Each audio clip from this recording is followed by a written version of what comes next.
네, 반갑습니다. 오늘은 이 폴뉴스 스페셜 인터뷰에 이용섭 전 강주시장님을 모셨습니다. 이번 스페셜 인터뷰는 윤석열 정부의 첫 세제 개편안과 국가 균형 발전에 대한 견해를 이 분야 전문가인 이용섭 전 강주시장님으로부터 듣기 위함입니다. 이용섭 전 강주시장만큼 화려한 공직 이력을 가진 분도 드물 겁니다. 특히 세금에 관한 그랜드 슬램을 달성한 독보적 존재입니다. 기획재정부 세제실장, 국세심판원장, 간세청장, 국세청장, 행정자치부 장관, 국회의원 때는 또 기재위 세법소위위원 등으로서 국세와 지방세에 관한 정책 행정 분야, 입법 분야, 사법 분야를 모두 경험하셨습니다. 이런 경력은 아마 과거에도 없었고 앞으로도 나오기 힘들이라 봅니다. 또한 노무현 정부에서는 지역균형발전과 혁신도시 건설의 주무부서인 건설교통부 장관과 자치분권 업무를 총괄하는 행정자치부 장관, 최근에는 현장에서 지방행정을 진두지휘하는 강주광역시장을 지내 누구보다도 또한 지역균형발전과 지방분권의 전문성을 지내셨습니다. 우리가 세금에 대해서는 여러 가지 정책적 부분들에 대해서 자기와의 관련성에 대해서는 민감하더라도 나라 전체에서 어떤 역할을 하고 어떤 방향으로 가야 되는지에 대해서는 좀 깊이 있게 못 다루는 게 사실입니다. 그래서 오늘 윤석열 정부가 지금 현재 세제 개편안을 21일 날 발표했습니다. 그래서 한번 우리 이 세금에서 가지고는 글랜드 슬럼을 달성한 독보적 존재인 이용섭 시장님한테 이야기를 좀 들어보도록 하겠습니다. 경제위기 대책으로 법인세와 종부세 완화의 감세 정책을 추진하겠다고 밝혔습니다. 이 언론에서는 MB식 부자 감세를 다시 표방하는 거 아니냐 이런 이야기도 나왔거든요. 어떻게 보셨습니까? 네, 이번 윤석열 정부 첫 번째 세제 개편안의 키워드는 한마디로 지금 얘기한 것처럼 감세입니다. 그리고 조세 개혁보다는 안정을 선택했고 공평보다는 효율을 선택했습니다. 코로나19 이후에 경기 침체로 인해서 기업도 중산서민도 많이 어렵습니다. 그래서 이번에 윤석열 정부가 조세 정책의 기본 방향을 경제 활력 회복과 민생 안정에 둔 것은 바람직한 판단이라고 생각을 합니다. 그리고 또 근로소득자의 세금을 감면하고 또 중소기업이랄지 이런 중산층에 대해서 세금을 감면하고 일부 복잡한 세제를 간소화한 것은 평가할 만합니다. 그래서 이번 세제 개편안은 경기 침체에 대응하는 단기적 개편안으로서는 저는 무난하다고 봅니다. 그렇지만 조세 정책이 본질적으로 요구하고 있는 조세 정의나 재정 건전성, 조세 공평성 측면에서 보면 많은 문제가 있습니다. 우선 첫 번째는 이번이 이제 첫 번째 세제 개편안이기 때문에 앞으로 윤석열 정부가 조세 정책을 어떻게 이끌어 나갈 것인지, 앞으로 조세 부담률은 어느 정도 수준으로 올릴 것인지, 그리고 여러 가지 국채랄지 재정 적자에 대한 큰 그림과 비전을 제시해야 되는데 이런 부분에 대한 언급이 없습니다. 그래서 예측성이나 일관성 측면에서 문제가 있어 보입니다. 그러니까 지금 말씀하신 걸 들어보면은 경제 활력 제고와 민생 안정 부분에서는 불가피한 선택이었다. 예. 하지만 큰 그림에서 재정이 새 정부가 어떤 방향으로 가야 되는 건지 본질적 기능에 대해서는 상당히 좀 이렇게 약하다. 아쉬운 점이 많다. 이런 이야기잖아요. 그래서 좀 지켜봐야 된다는 이야기를 하셨고. 그리고 그래서 이번에 이제 그 부자 감세가 경기 회복을 위한 일회성, 단발성 개편인지 안 그러면 앞으로 5년 임기 내에 지속되는 정책인지 현재로서는 판단하기 어렵습니다. 그러나 잘 아시는 것처럼 부자 감세는 경기 회복에 대한 효과는 매우 약하면서 재정 건전성과 조세 공평성을 결정적으로 저해하는 그런 효과가 있기 때문에 바람직스럽지 않고, 그래서 윤석열 정부가 이 부자 감세 정책을 지속하는 것은 매우 위험스럽고 그러한 길을 가지 않기를 저는 바라고 있습니다. 부자 감세의 낙수 효과는 이미 증명된 거 아닙니까? 그렇습니다. 2008년도에 이명박 정부에서 무리할 정도로 감세 정책을 펼쳤지만 그 감소로 인해서 고용이나 투자가 늘고 그래서 그게 다시 소비나 성장으로 이어지는 그런 낙수 효과는 발생하지 않았습니다. 그래서 오히려 여유 있는 계층으로부터 세금을 걷어서 정부가 그 돈을 가지고 꼭 필요한 부분에 재정 지출을 통해서 지출하는 것이 이 경기 조절 기능에 보다 효과적이기 때문에 세금은 공평하게 걷는 데 충실하고 재정 지출 쪽에서 그 역할을 하는 게 더 바람직스럽다고 생각이 듭니다. 그랬을 때 시장이 바라봤을 때 현 새 정부에 바라는 3대 조세 정책 방향은 어떤 걸 짚을 수 있을까요? 제가 그 국세청장 할 때 인사청문회가 처음 도입이 됐어요. 그때 제가 표현했던 게 세금이 바로 서야 나라가 바로 선다 하는 얘기를 했습니다. 이 조세 정책은 인기 위주로 흐르게 되면 매우 위험합니다.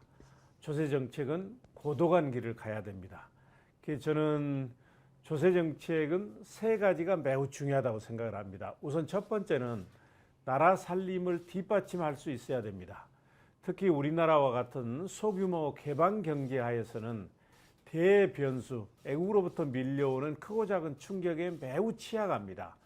이런 외부 충격을 견뎌낼 수 있는 안전장치가 재정 건전성입니다. 우리가 IMF 예환 위기와 그리고 세계 금융 위기와 같은 이런 위기들을 슬기롭게 빠르게 극복할 수 있었던 것도 따지고 보면은 국가가 공적 자금을 투입한다든지 이 정부가 많은 역할을 할 수 있도록 재정이 뒷받침해 줬기 때문에 가능했습니다. 그렇기 때문에 무엇보다도 재정은 조세 충분성 원칙이 매우 중요합니다. 잘 아시는 것처럼 우리나라의 조세 부담률은 선진국에 비해 아직도 낮은 수준입니다.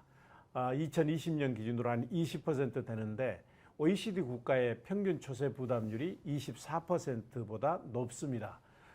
이런 상황에서 다른 그 세원 발굴이나 세금을 추가로 징수하겠다는 추가 보완 대책 없이 이번처럼 13조 원 이상의 세금을 깎는 것은 재정 건전성 측면에서 보면 문제가 있습니다. 그래서 이러한 고액재산가, 대기업, 고소득자 위주의 감세 정책은 지속되는 것은 바람직스럽지 않다 하는 게 첫 번째고요. 두 번째 이제 중요한 것은 조세 정책이 소득 재분배 기능을 할 수 있어야 됩니다. 자본주의와 시장 경제는 우리 인류가 개발한 최고의 시스템이지만 이 제도의 문제점은 부자는 더욱 부자되고 가난한 사람은 더욱 가난한 부익부 빈익빈 양극화를 심화시킨다는 점입니다. 그렇지만 양극화로 인한 갈등과 분열을 해소하지 않고서는 지속될 수가 없습니다. 그런데 있는 계층으로부터 세금을 걷어서 없는 사람들을 위해서 쓰는 재정의 소득 재분배 기능만큼 양극화를 완화시킬 수 있는 좋은 정책이 없습니다. 그런데 있는 계층의 세금을 깎아주게 되면 조세 부담률은 낮아지고 조세의 공평성과 소득 재분배 기능은 약화될 수밖에 없기 때문에 조세 정책을 할 때는 이 원칙을 반드시 가슴에 새겨두어야 합니다. 세 번째는 지금은 노동과 자본과 같은 생산 요소, 세원이 자유롭게 이동되는 그런 시대입니다.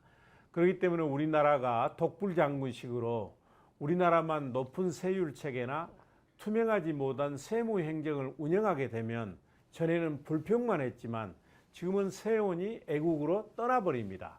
그래서 다른 말로 표현하면 조세의 국제 경쟁력이 매우 중요하다는 얘기입니다.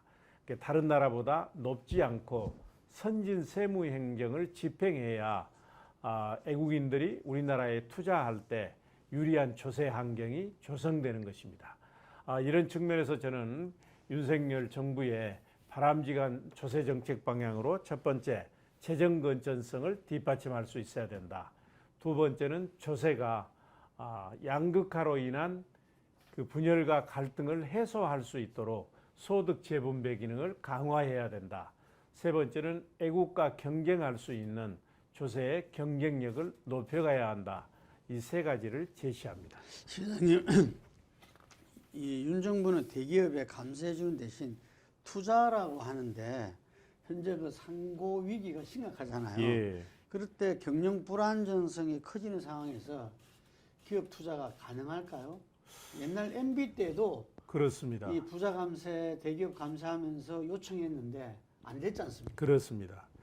근데 이제 그 대기업이나 부자에 대한 세금을 감면하게 되면 대기업들은 투자를 하고 부자들은 소비를 하게 되면 경제가 살아나서 오히려 세금도 늘어난다. 이 얘기는 감세론자들이 일상적으로 주장하는 논리입니다. 그렇지만 경험에 의하면 이거는 현실성이 없습니다. 왜 그러냐면 지금 대기업들은 돈이 없어서 투자를 안 하는 것이 아니라 유망한 투자처를 발견하지 못하기 때문에 투자를 안 하고 있습니다. 그렇기 때문에 세금을 감면해서 추가로 소득이 늘어난다 하더라도 이걸 투자하지 않고 사내에 유보한다든지 배당을 해버리면 효과가 없어진다는 얘기고요. 부자들의 경우에는 현재도 여유가 있기 때문에 조세가 감면된다고 해서 그만큼 소비가 늘어나지 않습니다. 저축하는 경향이 높습니다. 그렇기 때문에 있는 계층으로부터 적정한 세금을 걷어서 어렵고 힘든 분야, 투자가 필요한 부분에 재정 지출을 통해서 집행하는 것이 훨씬 더 경제 성장이나 그리고 그 부익부 빈익빈 양극화를 해소하는 데 도움이 된다는 것이 일반적인 보편적으로 받아들여지고 있는 논리입니다. 그 이번 감세는 보면 소득세, 법인세, 종합부동산세 상속 여러 세목에서 폭넓게 이루어지고 있습니다. 이게서 기본 방향은 아까 그 경제 활성화 부분인데 앞으로 지켜봐야 된다 했는데 현재 이렇게 나온 부분들도 사실 국회에서 통과돼야 되는 거 아닙니까? 그렇습니다. 이 세금은 조세법률주의이기 때문에 예. 반드시 국회에서 세법이 통과돼야 실현이 되는 것이고 이번에 이제 발표된 것은 윤석열 정부의 세제 개편안이고 이것이 예산안과 함께 국회에 제출되면 국회에서 충분한 심의를 통해서 세법 개정안이 확정되면 내년 1월부터 시행이 될 것입니다. 이번 이제 세제 개편안을 보면 약 13조 원의 세금을 감면해주고 있는데 우선 가장 큰 것은 정부가 이제 법인세를 크게 감면을 했습니다. 우선 법인세는 우리나라 최고 세율이 25%인데 이게 선진 국가에 비해서 다소 높은 측면이 있습니다. 그래서 22%로 인하를 했고 과세 표준 구간이 여러 단계로 나누어져 있었는데 지금은 세계적인 추세가 이게 단순화되는 해가는 그런 추세입니다. 그래서 이번에 정부가 법인세율, 가세표준 구간을 단순화하고 세율을 인하한 것은 저는 적정한 세제 개편이라고 생각을 합니다. 근데 이 법인세제 개편으로 인해서 약 한 6조 8천억 원이 감면되는데 중소기업에게 돌아가는 혜택은 2조 4천억 원입니다. 대기업에 이제 돌아가는 혜택이 이보다 2배 정도 되는 약 4조 1천억 원이기 때문에 대기업에게 혜택이 집중된다. 그러면 이 대기업들이 아까 말씀드린 것처럼 이 금액만큼 투자를 늘려서 경기 회복에 도움을 줘야 되는데 사내에 유보한다든지 배당으로 이렇게 가게 되면 감세에 따른 효과가 국민 경제에는 긍정적으로 미치지 못하고 대기업이나 그 주주에게 돌아가는 그런 문제가 있는 것이죠.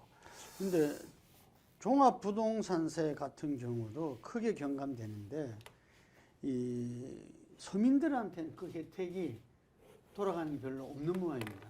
종합부동산세는 기본적으로 이제 고액 재산가들 상대적으로 네. 고액 재산을 가지고 있는 분들만 부담을 하기 때문에 종합부동산세에 대한 감면은 전혀 서민들에게는 돌아갈 수가 없는 것이죠. 근데 그런데 이제 그동안 종합부동산세가 부동산 투기를 억제하기 위한 수단으로 이용되다 보니까 다소 중산층들에게, 그러니까 집만 가지고 있지 현금 소득이 없는데도 세금이 나오면 이걸 이제 납부하는데 많은 어려움이 있었기 때문에 좀 감면이 필요하다 하는 그런 의견이 폭넓게 퍼져 있었던 것은 사실입니다. 그래서 그런 부분을 합리화했다, 이렇게 이제 정부는 얘기를 하고 있습니다만, 이번 세제 개편으로 종합부동산세가 한 1조 7천억 원을 감면을 했는데, 우선 세율도 2019년 수준으로 인하를 했고, 또 기본 공개라 해서 지금은 공시 가격 기준으로 6억 원까지는 공개를 했는데 이걸 9억 원으로 대폭도 올렸습니다. 그리고 세금 부과 반식도 다주택자에 대해서는 중과하는 방식도 이번에 바뀌었습니다. 이렇게 전방위적으로 세금 부담을 완화하다 보니까 종합부동산세가 무료가 됐고, 앞으로 부동산 대책 수단으로 유효한 기능을 매우 하기 어렵게 됐다는 점에서 일부 후퇴했다, 이런 지적도 있습니다. 또 이번 세제 개편으로 종합부동산세가 한 1조 7천억 원이 감면되는데, 이거는 그야말로 서민들에게는 전혀 돌아가지 않는 전형적인 부자 감세다 하는 이런 비판도 받을 수 있을 것입니다. 그리고 이번 세제 개편의 가장 문제 있는 정책이라고 볼 수 있는 게 가업 상속 공제 제도 확대입니다. 예. 이제 조세 감면을 하다 보면 이제 이익을 보는 분도 있고 불이익을 보는 분도 있고, 그렇지만 양면성이 있는데, 저는 이번에 정부가 가업 상속 공제 제도를 대폭 확대했는데, 이거는 조세 공평성 측면에서 매우 문제가 있는 제도라고 생각이 됩니다. 이 제도는 반드시 국회에 가서 저는 충분한 심의를 통해서 시정돼야 된다, 이렇게 말씀을 드리고 싶습니다. 이 가업상속공제는 무슨 제도냐 하면, 부모님이 가업으로 사업을 일으켰는데 이걸 자녀들에게 상속하거나 증여하게 될 때 높은 상속세나 증여세가 부담되게 되면 이제 자녀들이 그 가업의 일부를 팔아야 되기 때문에 가업 상속이 제대로 이루어질 수 없다. 그렇기 때문에 이 경우에는 세금을 감면해 주는 게 바람직하겠다. 그리해야 가업 상속이 원활하게 이루어진다, 이런 취지입니다. 그래서 제도 도입의 취지는 의미가 있고 필요한 제도입니다. 근데 이거는 그 가업을 상속할 때 어려움을 겪는 중소기업에 대해서 적용이 됐어야 되는데, 그동안 경제계에서 계속 확대를 요청하다 보니까 지금은 중소기업은 물론이고 1년 매출액이 4천억 원 미만의 중견기업에까지 확대됐습니다. 그런데 그러다 보니까 세금 없는 부의 대물림을 조장해서 세부담의 형평성을 크게 저해하고 조세 정의를 파괴하는 그런 문제가 있습니다. 그런데 이번에 세제 개편안에서는 4천억 미만의 중견기업에까지 적용되던 이 제도를 매출액 1조 원 미만 기업까지 확대를 했습니다. 그러니까 사실상 대한민국의 기업의 대부분이 적용되는 것입니다. 일부 재벌 대기업을 제외하고는 이 제도를 모두 적용하도록 확대를 했는데, 그렇게 되면 무슨 문제가 되냐면, 지금 세금이 이걸로 인해서 면제되는 그 공제액을 지금까지는 500억까지 공개를 해줬습니다. 그런데 앞으로는 1,000억 원까지 공개를 해줍니다. 아시는 것처럼 상속증여세 최고 세율이 50% 가까이 되기 때문에 세금의 한 500억까지 세금이 감면받는 것이죠.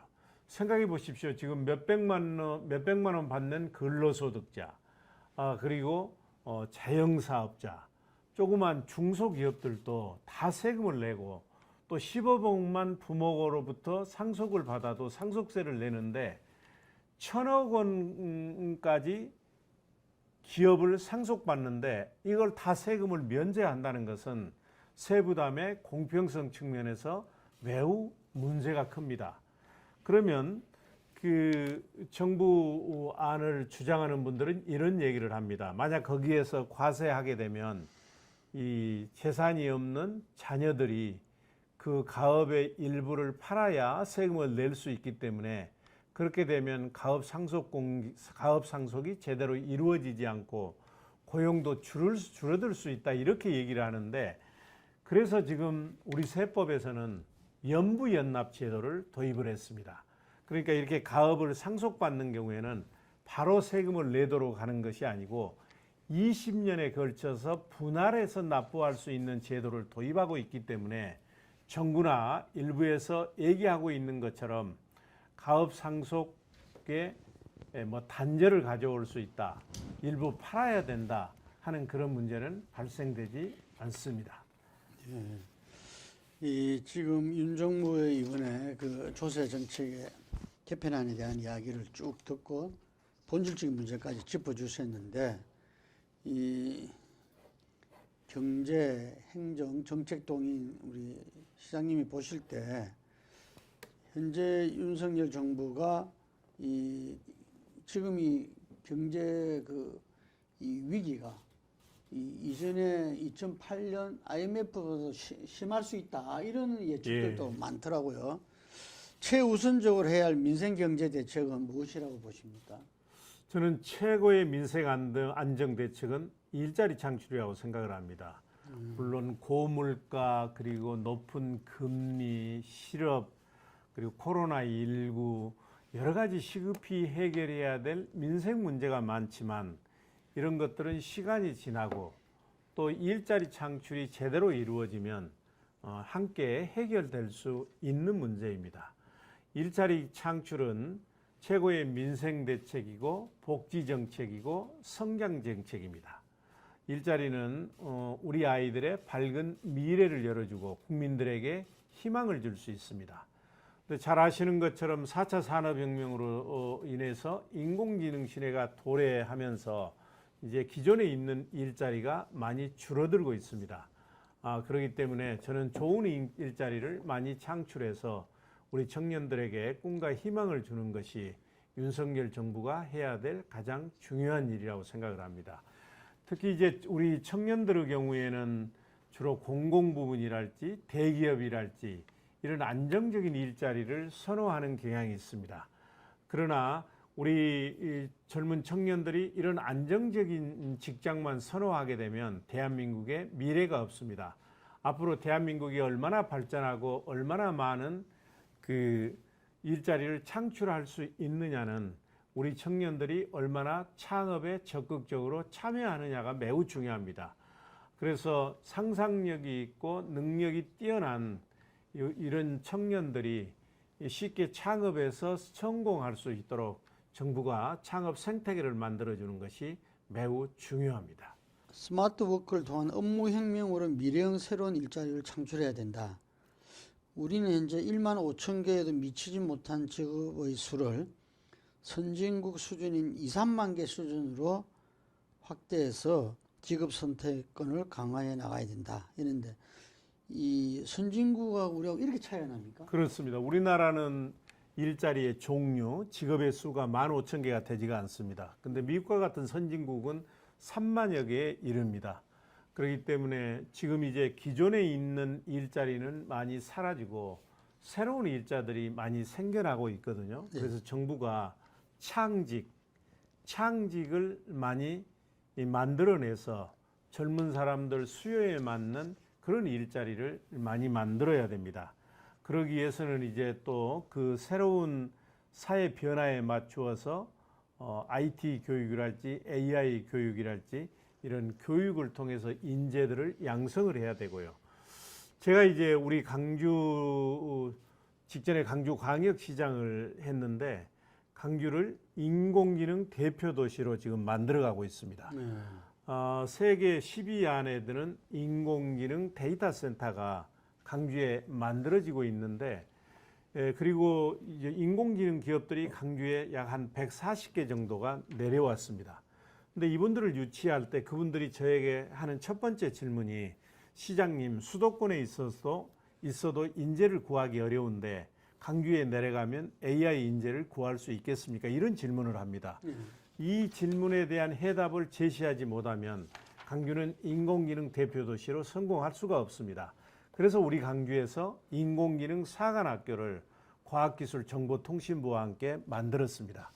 그래서 지금 이번에 상기를 모집했는데 2기까지는 180명을 모집을 합니다. 그러면 전국에서 매우 유능한 젊은이들이 지원을 하고 있고, 그리고 그분들은 수업료도 없고 숙식도 제공하고, 그리해서 이제 거기서 6개월 과정을 마치게 되면 이제 인공지능 기업에 이렇게 취업도 하고, 그래서 인공지능 기업들이 이 새로운 업무에 도전할 수 있는 뒷받침을 하고 있습니다. 이런 일들을 정부가 나서서 해 주어야 되는 것이죠.